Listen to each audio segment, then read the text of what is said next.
The midday sun burned over the Arizona desert, waves of heat shimmering across the makeshift military range. Rows of soldiers stood still, U.S. Marine snipers, hand-picked for an elite training session. The target was over a mile away, a small steel plate glinting faintly on a distant ridge. Every man who had tried had missed. The officers stood tense behind them, frustration thick in the air. "Wind's cutting across too hard," one sniper muttered, wiping sweat from his brow. "Nobody's making that shot today."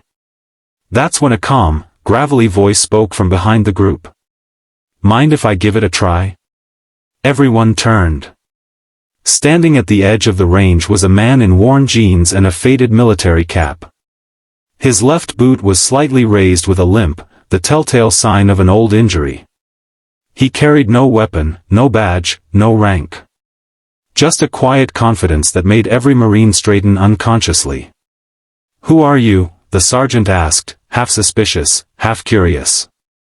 "Name's Jack Turner," the man said, adjusting his cap. "Used to be a Marine, a long time ago." Laughter rippled through the line. Used to be didn't mean much among snipers. They were proud, precise, and didn't like civilians interrupting training. But the commanding officer, Colonel Briggs, squinted at him. "Turner, you served in Fallujah, right?" Jack gave a modest nod. Briggs' tone softened. "I remember that name. You took the long shot that saved our convoy." The laughter died instantly. Briggs motioned to the sniper rifle resting on the sandbag. "All right, Marine. Let's see if you still got it." Jack stepped forward, lowering himself onto the ground with a slow, practiced ease. His movements weren't flashy, just deliberate. He adjusted the scope, studied the wind, and inhaled deeply. Then, silence. A single crack echoed through the valley. Ping! The steel target sang back from a mile away. The range erupted in disbelief. Marines swarmed around him, stunned. "Holy hell, dead center," one whispered.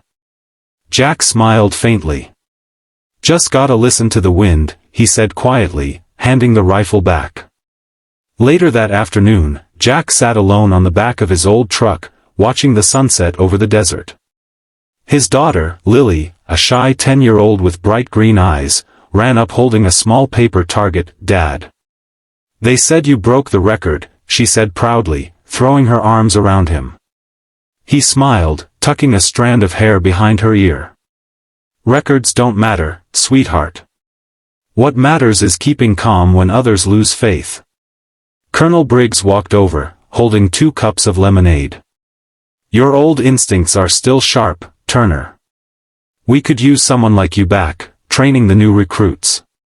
Jack shook his head softly. "Appreciate it, Colonel. But my mission's different now." He glanced down at his daughter, who was drawing hearts and stars on the dusty truck bed. "I already got someone to train." The colonel nodded, understanding more than words could say.